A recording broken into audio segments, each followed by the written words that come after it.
Giang Tôn, Tố Vũ, có phải hôm nay hai đứa đã đánh người nhà gì ở bệnh viện không? Thư Mặc à, đúng vậy.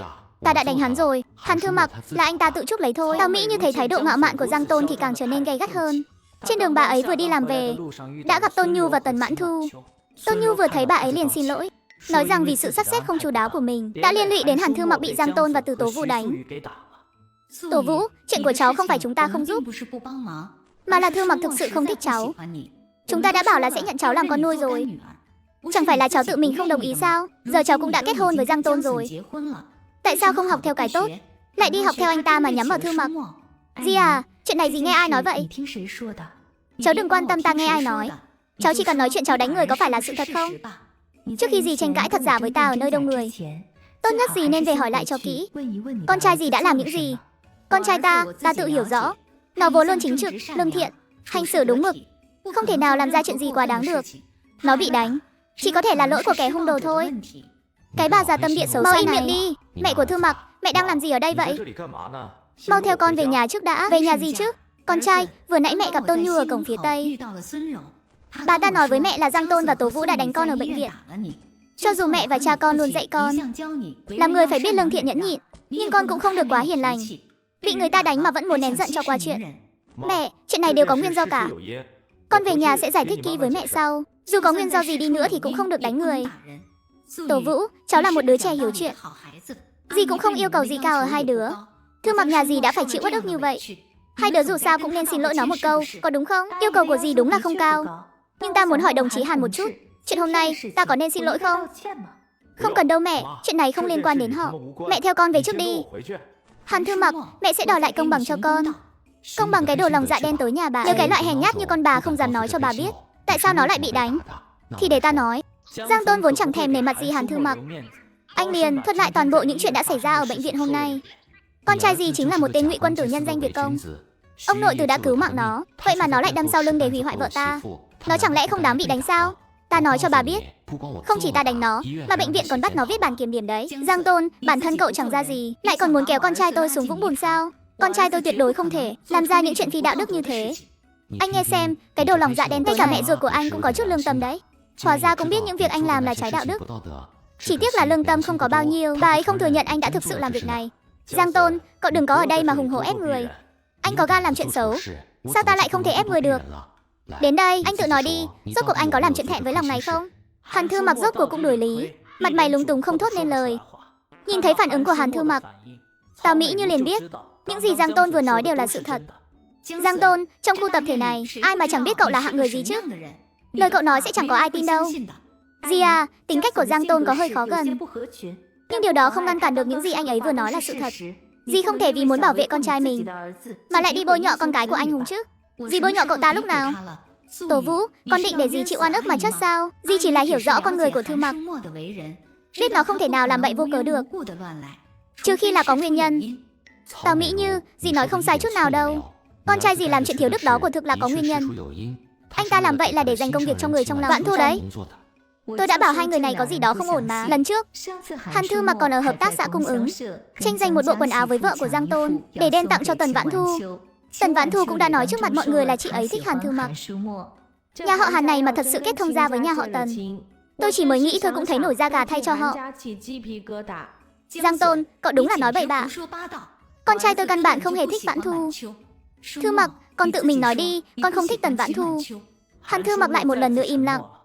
Nhìn xem, con trai cô đã tự mặc nhận rồi kìa. Không phải, con trai tôi không lên tiếng là vì nó và Tần Vãn Thu là bạn học. Nó cảm thấy nếu nói không thích đối phương trước mặt bao nhiêu người thế này thì sẽ không được tử tế với con gái nhà người ta cho lắm. Con trai tôi là người lương thiện, nhưng cậu đừng hòng dựa vào đó mà hắt nước bẩn lên người nó. Có thật vậy không, Hàn Thư Mặc? Anh đúng là một kẻ hèn nhát. Nếu anh đã không dám công khai thừa nhận chuyện này, vậy thì thiếu gia đây không ngại đại phát từ bi giúp anh một tay. Giang Tôn vừa nói, vừa lấy từ trong túi ra một sấp ảnh. Tấm đầu tiên chính là cảnh Hàn Thư Mặc ở đình hóng mát trong công viên, đang nâng mặt Tần Vãn Thu lên để hôn. Anh giơ cao bức ảnh lên, đi một vòng trước mặt mọi người. Trời đất ơi, sao lại hôn nhau ngay trong công viên thế này? Thật là đồi phong bại tục.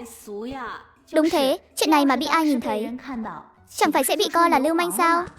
Giang Tôn, ngày hôm đó tôi chỉ đang giúp đồng chí Tần thổi bụi trong mắt thôi, không hề có chuyện hôn nhau. Bức ảnh này là do góc chụp gây hiểu lầm thôi, căn bản không phải sự thật. Anh không thể chỉ vì một bức ảnh mà bôi nhọ sự trong sạch của tôi và đồng chí Tần. Hàn Thư Mặc, anh đúng là không biết xấu hổ. Ngày hôm đó ta và vợ ta đang hẹn hò trong công viên, đã tận mắt chứng kiến hai người làm trò lưu manh đó. Ảnh chụp dành ra đây rồi. Mà anh vẫn còn tìm được lý do để chối. Tại sao? Thật là giỏi quá đi. Nếu anh đã ngoan cố như vậy, vậy anh có dám nói trước mặt mọi người không? Rốt cuộc anh có thích Tần Vãn Thu hay không? Ta có gì mà không dám thừa nhận chứ? Tao Mỹ như thấy Hàn Thư Mặc cắn răng định thừa nhận, liền đột ngột ngất xỉu trên người Hàn Thư Mặc. Hàn Thư Mặc không dám chậm trễ, vội vàng cõng bà ấy đi ngay. Chị ơi, bà ta giả vờ ngất xỉu đúng không? Lúc bà ta vừa mới cãi nhau với em, rõ ràng là chồng vẫn còn sung sức lắm. Ha ha ha. Thư Mặc, mẹ tuyệt đối sẽ không đồng ý để Tần Vãn Thu gả vào nhà mình đâu. Mẹ à, lòng con đối với Vãn Thu là chân thành. Chân thành cái gì chứ? Con là một người tốt như vậy, nhưng chỉ vì Tần Vãn Thu mà lại dùng những thủ đoạn bẩn thỉu đó để đối phó với cháu gái của ân nhân cứu mạng con. Đây còn là con nữa không hả? Cô ta còn chưa gả vào nhà mình mà đã hủy hoại danh tiếng của con rồi. Mẹ thật sự không dám tưởng tượng nếu cô ta gả vào đây, con sẽ bị hại thành cái dạng gì nữa. Cô ấy không hề hại con, việc này là do con tự nguyện làm vì cô ấy, cũng là do con chọn sai cách. Không liên quan gì đến Vãn Thu cả. Con yêu cô ấy, con thật sự muốn cưới cô ấy. Không được, mẹ và cha con đều không muốn dính dáng đến loại quỷ hút máu như nhà họ Tần. Con cũng nên suy nghĩ cho mẹ và cha con một chút được không? Sau khi con kết hôn, chuyện của nhà họ Tần con sẽ tự mình giải quyết, không cần mẹ và cha phải ra mặt. Tóm lại, con nhất định phải cưới Vãn Thu, không ai có thể ngăn cản được con đâu. Nếu con vẫn khăng khăng muốn cưới cô ta, vậy thì mẹ thả chốt cho xong. Giữa mẹ và Tần Vãn Thu, con chỉ được chọn một. Hàn Thư Mặc ôm mặt, há hốc mồm kinh ngạc. Anh ta đã sống qua 2 kiếp người, đây là lần đầu tiên mẹ anh ta ra tay đánh mình, hóa ra lại là để ngăn cản anh ta cưới Vãn Thu. Dựa vào những gì anh ta hiểu về mẹ mình, nếu bản thân cứ cố chấp kiên trì, bà ấy thật sự sẽ liều mạng mình đấy. Hàn Thư Mặc đang rơi vào cảnh nước sôi lửa bỏng. Từ Tố Vũ và Giang Tôn lại có tâm trạng khá tốt. Hai người thong thả đi bộ về nhà.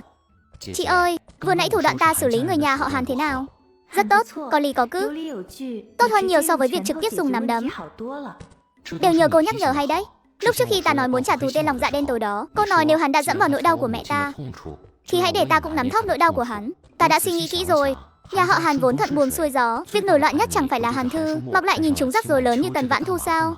Vậy thì ta sẽ tác thành cho Hàn Thư Mặc và Tần Vãn Thu. Hai người này mà kết hôn, dù là nhà họ Hàn hay Hàn Thư Mặc, cũng đừng mong có lấy một ngày yên ổn. Chỉ tiếc là vừa rồi không ép được Hàn Thư Mặc công khai thừa nhận tình cảm của anh ta dành cho Tần Vãn Thu. Không cần anh ta phải công khai thừa nhận đâu. Vừa rồi có bao nhiêu người thấy những tấm ảnh đó. Tin đồn về hai người họ sẽ sớm truyền ra ngoài thôi. Kiểu người tốt đến nhu nhược như Hàn Thư Mặc sẽ không để danh tiếng của Tần Vãn Thu bị tổn hại vì mình đâu. Nhưng dì Tào chắc chắn cũng không chấp nhận Tần Vãn Thu làm con dâu, nên giữa nhà họ Hàn và nhà họ Tần sẽ còn náo loạn dài dài. Còn chuyện cuối cùng ai sẽ tọa nguyện thì phải xem rốt cuộc là dì Tào cao tay hơn một thước, hay người nhà họ Tần quỷ quyệt hơn một trượng thôi. Chúng ta cứ chờ xem kịch hay là được rồi. Hai người vừa nói chuyện vừa về đến nhà, nhưng vừa bước vào phòng khách đã thấy hai vị khách không mời mà đến.